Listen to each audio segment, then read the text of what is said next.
thing I like a tip that I like to talk about with people. So when you get your menu, they give you the menu, the waiter says, here's your menu.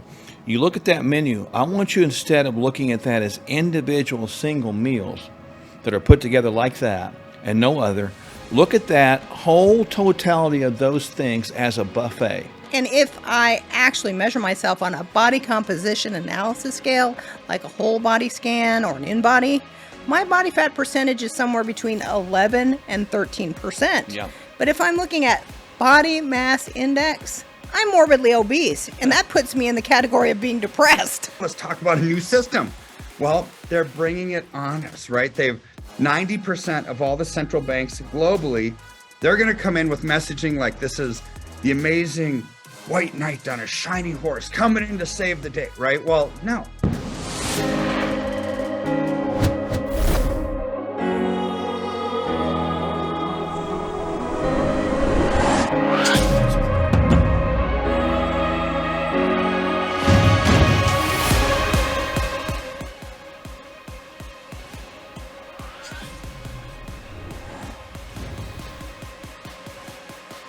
Tips to eating out.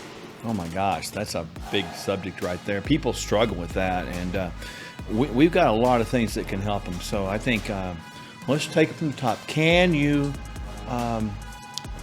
sort of have some help eating out? Is it possible to eat healthy? Yes, well, number one, I just tell people, be the boss. When you go to a restaurant, be the boss. No bread, avoid the extra oils, avoid the extra sugars, and avoid all the extra sugars. So obviously we're trying to avoid, that would be a rule, right? There's one thing that I like a tip that I like to talk about with people. So when you get your menu, they give you the menu, the waiter says, here's your menu. You look at that menu. I want you, instead of looking at that as individual single meals that are put together like that and no other, look at that whole totality of those things as a buffet. Because in the back of that kitchen, there's a bunch of bins with everything in there. And what they're doing is going scoop, scoop, scoop, or scoop, scoop, flop, however you want to do that. And they're putting that meal together as it says right there on the menu. So what you can do is you can say, okay, if the entree choice has, for example, grilled fish and it has mashed potatoes and corn, you say, I don't really want mashed potatoes and corn. And you look up the menu and you see grilled vegetables or you see broccoli. You say, may I have grilled vegetables or broccoli in place of the corn and mashed potatoes with this piece of grilled fish? And the waiter's going to say yes.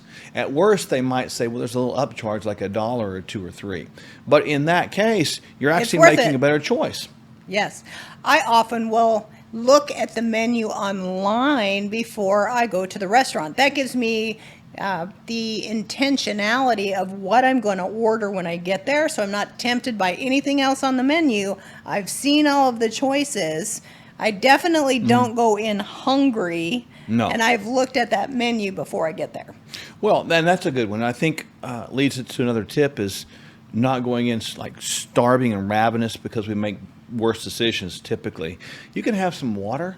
If you'll just drink some water and fill that stomach. A glass of water? Yeah, fill that stomach up with some water, and you go in there a little bit. You can actually see that you'll eat less if you're sipping on water slightly. I'm talking a lot, but sipping on water slightly between several bites, that's actually a good thing.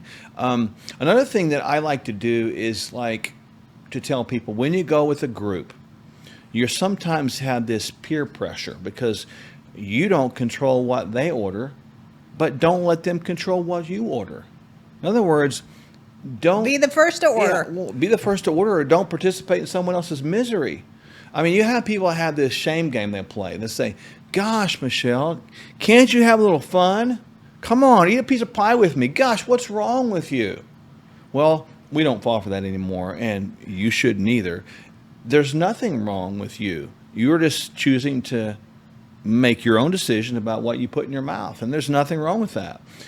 If somebody's trying to force you to eat something, they're probably going to force you to think something. And for a person trying to force you to do anything is all about control, and that's not really a good thing to hang around with anybody like that. That is true. Another good healthy tip is, the dressings. A lot of times I'll toss the lettuce or the spinach or the greens in a a whole amount of dressing. Therefore, you don't know the calorie load that you're actually going to get. So you could have them put the dressing on the side. That's easy. And you could do the old Weight Watchers trick, dip your fork in the dressing and then put it in the salad or whatever. A lot of times we tell people to do this, if you're uncertain about a dressing, you can always use the vinegar and oil, but make sure that the oil is like olive oil, because sometimes they can be other kind of oils like a canola oil or something, which is not any good. So you can actually get that in the side and actually increase some of those good healthy fats there, potentially with that. Another good tip is don't drink your calories. If you're drinking any kind of fruit juice, or you're putting sugar in your tea, or you're drinking sweet tea, that's just fast absorbed sugar. So skip the drinks that are calories, have water, and eat the calories instead. Like eat a piece of fruit instead of having fruit juice. The stomach is the size of a fist, not the size of a beach ball. Right? So everybody go like this right now. This is the size of your heart. Now remove one fist, boom, that's the size of your stomach. So what does that mean? If you want to eat less at the restaurant, and even eat better, start with a salad. And that means you're going to chew your food, because you can't just inhale a salad, you have to chew it. So that will slow down the time in which you eat, and you'll fill that fistful size up with some of this fibrous food, and it will sit there, and you'll eat less on your main meal. So I tell people, start off with some roughage like that every single time. Get yourself a salad and start with this sort of pre-meal, and that will help you not eat as much in the main meal. I like that. The stomach doesn't have any teeth, so chew your food until you chew your food into soup. And you'll oftentimes discover some really cool new types of flavors that you wouldn't have understood as you're inhaling that food. So chew your food. Your stomach doesn't have any teeth.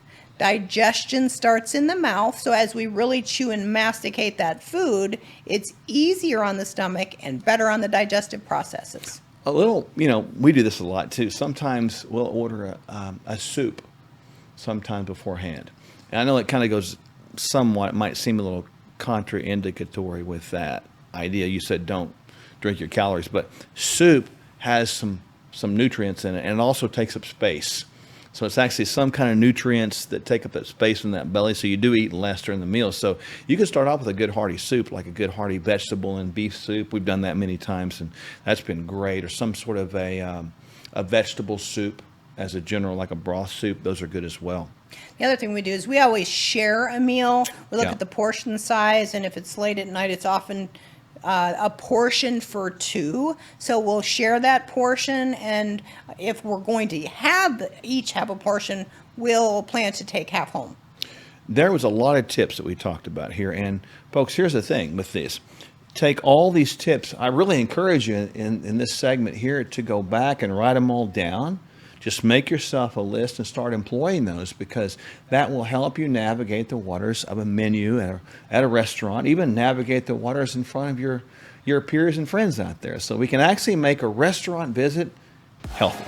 Body mass index. Is it for real, or is it a fraud? Coming up next.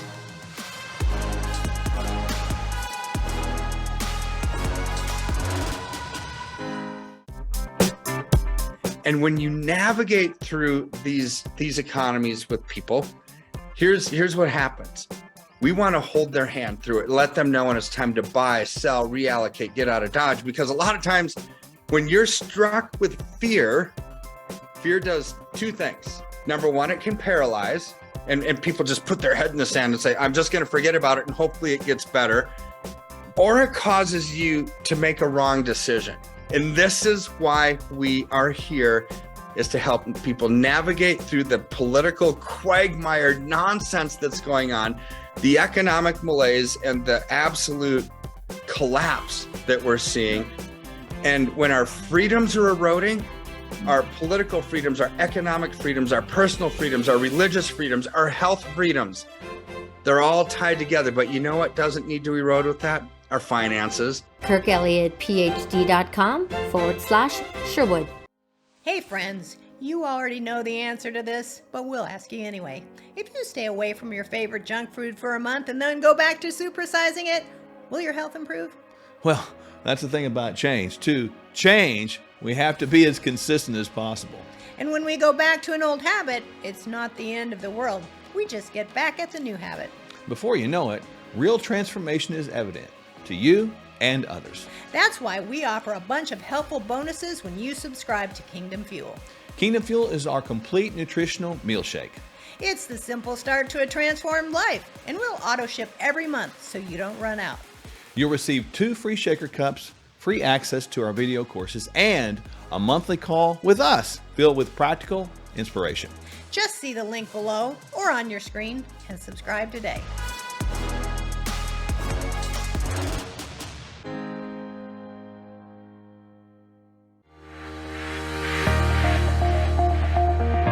The body's amazing at recovery, so you want to give it every chance, no matter what time it is. So in that context, no, it's certainly never too late.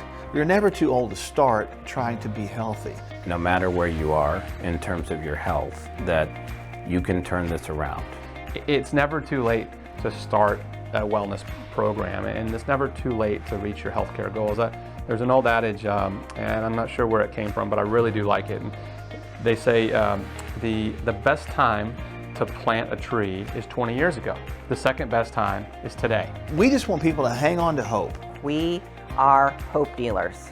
And if you are not paying attention to the 4 foundational pillars of health, physical, emotional, intellectual, and spiritual, eventually it is going to catch up. If we get all those 4 areas right, and we do it right, we see a dynamic occur in the middle called wellness, and that's where people get better. Their health is really going to return as a side effect of wellness.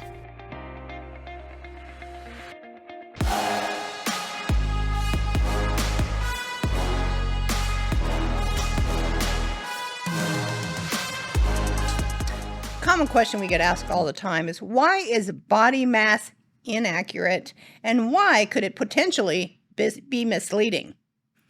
What is body mass index anyway? Well, it's a weird measurement, I tell you that much. Honestly, it's really kind of a height over weight comparison, you know, and it doesn't really take into consideration muscle tissue. It doesn't take into consideration really age, for that matter. There's other things that it can happen. You can actually have a high body mass index classified as either overweight or obese and be very lean in body fat percentage, which is kind of crazy. Well, I mean, I understand, and you should understand too, because look at this tiny thing. I mean, you are actually overweight. You No, yourself- not just Are overweight. you obese? According to Body Wow. Mass Index, I am morbidly obese. And if I actually measure myself on a body composition analysis scale, like a whole body scan or an in-body, my body fat percentage is somewhere between 11 and 13%. Yeah. But if I'm looking at Body Mass Index, I'm morbidly obese, and that puts me in the category of being depressed. Well, it can, and I had a story about that in a second. This is crazy. It happened in our clinic, and I've told you about it before, but you all have never heard this one. But the thing about BMI or body mass index is it's kind of good if you're talking about like a population. You know, if you're looking at a numerous group of population, you have a whole bunch of people with their height and weight. You can do that to kind of get an idea. It's a rough Yeah, analysis. it's a otherwise. rough estimate of maybe people's normality or even overweightness, whatever. But the story I'm talking about is this was several years ago, and we didn't have obviously we still had a scale. We did part of our process was to weigh somebody. I was out towards the front one day, and a lady passes me that was coming back for an appointment, and she said, "Oh, hi, Mark. How are you?" And "Hi, how are you?" And "I'm fine." She seemed like a pretty jovial mood. And I started walking down the hallway, and the same voice that just seemed like she was in a jovial mood says to these words, "Gosh, I am so depressed now." And I thought, what happened? It's called obsession with the scale. Yeah, I looked around, and she was standing on the scale, and one of our medical assistants was standing next to her. And I thought to myself, what just happened? Because she looked great. I mean, she'd always been on plan. So I went back there, and I saw her on the scale, and I said, hang on a second before we put her in the room. Yeah. And I took her and put her on the the body impedance analysis, which is going to measure body fat percentage, right? So I put her on the body fat percentage analysis, and it turns out she had been increased 2 pounds in muscle mass and decreased 1 pound in body fat. Well, that made for a decrease in body fat percentage, but an increase in weight and an increase in BMI or body mass index. So she'd actually improved, gained weight, and sort of got worse in her BMI. And that was the day.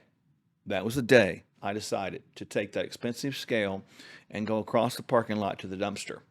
Well, you where know, it probably sits today somewhere. Yeah, In some landfill, I don't know. weight is an important measure, but what's is. more important is we have to understand what this whole skin bag, this temple, this Yeah. thing that we live in is made up of. We need to know about how much lean mass we carry. That's metabolic fuel. We need to know how much fat there is, and not just fat, but how much is in the organs. That's going to be a big problem if visceral fat goes up, because we know that fat, once it passes a certain threshold, that's inflammatory. It is, and actually on our machine that we have, our bioimpedance machine, we have a little measure that measures the visceral fat or visceral adipose tissue, and that's very important to understand because it's really the fat that's from your rib cage down to your hip bones or whatever, and it actually is near your organs, which is like crazy to think about. When we have that fat that accumulates down in the belly area, we tend to think that's our stomach, but our stomach is not that. It's way above that. It's the size of what? A fist. That's it. Yeah, right there. That's a fist. That is all your stomach is. Right? That's it. This down here is visceral fat. And it's dangerous because to have even a normal BMI, right, and have a lot of visceral fat, we still have a lot of risk factor for toxicity and inflammation. Yeah, that's so it's just the BMI doesn't equate to health is what I'm getting at. Yeah, in that condition, it's called sarcopenic obesity. Somebody can look good on the outside, but if you actually put them on a body composition analysis machine of some form, they may absolutely be in trouble, meaning they have fat in their organs. They've got more yellow fat around their frame than they need to be carrying. That puts them in danger for all chronic sickness and disease, because we know fat is inflammatory. For every pound you're overweight, it's times 10 on the joints and the vascular system. So if it's 10 pounds, that's times 100. And walking through space, step after step, day after day, 100 extra pounds is going to add up. It is saddening to me and disheartening, two things, that America is still depending on the scale to determine health. That's number one. Yeah. The sad thing is also in the article that you're referring to that we led off this segment in, is that article is finally saying groundbreaking news. Groundbreaking. BMI may not be a good calculator towards these other disease processes. And I mean, what's taking so long? And why are we so slow in waking up to reality? And with people's obsession with weight, we've got to look at America. It is. We've got a bunch of scales, but we've got a lot of overweight people, which is sad. So we need to sort of shift our perception, shift the paradigm, and begin to sort of maybe get rid of the scales altogether and just begin to measure body fat composition. percentage. And that would be something that every, doctor's office or clinic or even healthcare environment, if there is such a thing anymore, should be really in tune to at this point. So we should really be shifting from body mass index to body composition as the standard, or it should be a vital sign in every practitioner's office so that we get the right measures about what the system is made up of. So if you're wondering about body fat percentages, men, we need you to be between about 10 and about 18%. Women, somewhere between about 18 and about 26%. And you can only determine that by getting your body fat percentage measured, but you're not going to find that with BMI. So rely less on the scale weight and rely more on percent body fat. If you're in the Tulsa area, of course, you can come see us. We've got a great machine. You can check it out, and we'd love to see you there. Up next, our financial guru, Kirk Elliott, gives us advice on what you need to know at this time in history. Let's get real. Most emergency food is just as bad for you as any other choice in the standard American diet, and that's just sad. We don't just need food. We need highly nutritional food. We don't just want to survive food shortages. We are meant to thrive in adversity. Complete your daily nutrition and have shelf-stable Kingdom Fuel as a cornerstone of your food supply. Don't sacrifice your health or your taste buds. Stock up on Kingdom Fuel now. Hello, I'm Kevin Sorbo. Now, there's an old saying, it's not what you know, but who you know that matters. Now, that's true in our careers, spiritual life, and when it comes to our health and overall well-being. Today, most of us know a lot of information about health and nutrition, but are we really doing anything with it? So here's what I've learned from working with doctors Michele and Mark Sherwood. They're the founders of the Functional Medical Institute. You need a wellness plan that's customized based on your unique needs. Now remember, real change can only happen when you address the whole person. That is exactly what Mark and Michele do, and why they are people you should know. They'll help you discover what you need to experience transformation. Find out at sherwood.tv/Sorbo. That's sherwood.tv/Sorbo, or just see the link below. Have a great day and God bless. I could use your assistance. Okay, Jesus. Huh? My name is Jesus. Sure. Jesus. Jesus is here today. You looking for a job? Yes, sir. You and Mark have 45 days before the bank forecloses. Not to worry. They do not call me by God Byron for nothing. The collection plate starts to be passed around. Mark reaches into the basket and shouts, "You and your family are the winner from the first church of the lotto." Kind of think of it like a high-stakes bingo night every Sunday. Poopy diaper! Poopy diaper! This video of the diaper is going viral right before our eyes. This is a miracle. What is? Friends of Faith has over 300,000 followers. Oh my dad! That's more followers than Moses had. Jesus! Take the wheel! Just say it. No, Stop take the wheel! I got it, buddy.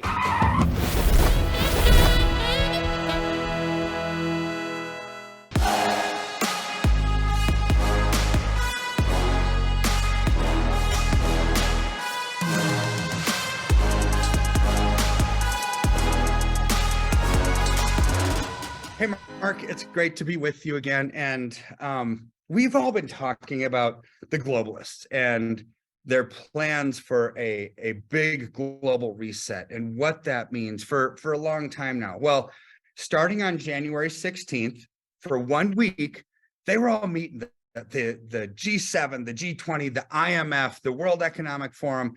All the big globalist policy leaders globally were meeting in Davos, Switzerland, like they do every single year. They had this confab, right? So what were they talking about, right? Well, before they even met, their notes came out, the outline. This is what we're going to talk about to all you people that are here, right? All the globalists, and we've got Republicans and Democrats and politicians there. They're all meeting. And what are they talking about? What did they talk about, right? So according to the World Economic Forum website, these are the topics. And again, like I've said before, words have meaning, right? So let's listen to these words. They're bullet points. They're going to address the current energy and food crisis in the context of a new system for energy, climate, and nature. They're going to address the current high inflation, low growth, high debt economy in the context of a new system for investment, trade, and infrastructure. Address the current industry headwinds in the context of a new system for harnessing frontier technologies for private sector innovation and resilience. They're going to address the current social vulnerabilities in the context of a new system for work, skills, and care. And they're going to address the current geopolitical risk in the context of a new system for dialogue and cooperation in a multipolar world. It's like, what's all this talk about a new system? Well, they're bringing it on us, right? 90% of all the central banks globally are now starting to issue central or going down the path of a central bank digital currency. Now, they're going to come in with messaging like this is the amazing white knight on a shiny horse coming in to save the day, right? Well, no, this is not what it's about. All that a central bank digital currency is cryptocurrency. It's a digital version of the paper money that they already print. However, so they can print just as many dollars as they want, right? Or as many yen or as many euro as they want. they can issue as many digital version of that currency as well, because there's no tangible backing behind it. So it's going to do nothing to address the inflationary pressures. But here's the deal, Mark. For, the old saying, never let a good crisis go to waste. Okay. Nobody would want a system where your digital social profile, what you spend money on, what your religion is, who you donate to, what church you give to, what political party you give to, how you spend your money, have you been vaxxed or not vaxxed, right? All of this is part of our digital social profile. And if they don't like it, because it's programmable money, they have the authority to shut off your ability to buy or sell. This is what a digital social profile attached to a central bank digital currency does. So when they're talking about a new system, this is the system they're talking about. How do I know that it's not some other system? Because further on in their notes, they talk about how this is going to be a new normal, how they have to talk about a global coalition for digital safety, because there's big efforts that we need to tackle here. They need to talk about applying human rights to the digital world. Why? Because they know that their system is going to strip away our privacy, our freedom, and our rights. And so they need to talk about how are we going to tackle this when we're going to have a ton of opposition from stripping people of their freedom and their privacy completely. So this is what's going on politically. And all of our investments, Mark, are a combination of some puzzle pieces. The political puzzle piece, the economic puzzle piece, the social puzzle piece, right?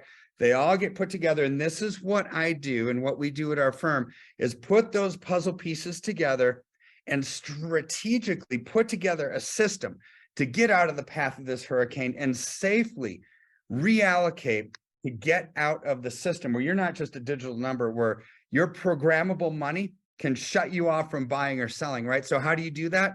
With tangible assets like gold and silver that not only have we talked about in the past how they're great investments. I mean, they're booming, but they're also in this respect, also instrumental in protecting your religious freedom, your personal freedom, your political freedom, your economic freedom, your health freedom, because it's private. They're private transactions. So call our office.